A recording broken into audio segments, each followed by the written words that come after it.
معرفی قوی ترین تیم های فوتبال اروپا. منچستر یونایتد. آقا منچستر یونایتد یه تیم بیزی جنده که هر کی رفته جنده شده، یعنی از این جای خرابخونه حساب میشه که هر کی بره بگا میره. آقا میرسین شعرشو بفرمایید. تو را دوخت دادم که نازش کنی، ندادم که هر شب درازش کنی. احسنت. پاریس سن ژرمن. آقا پاریس سن ژرمن یه تیم دو تابعیتی کیری، یعنی از هر ناحیه‌ای از آفریقا، بنگلادش و سومالی و افغانستان مهاجر گرفته داخل این تیم. یه تیم پولپرست و بیزی حساب میشه. آقا میرسین شعرشو بخونید.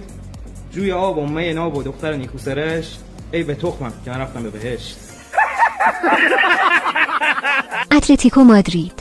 آقا اتلتیکو مادرید یه تیم کاملا تخمی و کثافت آشغالیه و اینکه چک بازی میکنه، مادر قوس، اصلا سرمربیش مادر قوس، خود تیم مادر قوس. آقا میرسین شعرش بفرمایید. شنیدم از عمو و دایی‌اش که چندیست از پشت میگاییدن. ازت دوری نمیخوام. با بارسلونا. آقا تیم محبوب کاتالونیای بارسلونا و اینکه 5 تا CL داره، 6 گانه داره و اینکه 6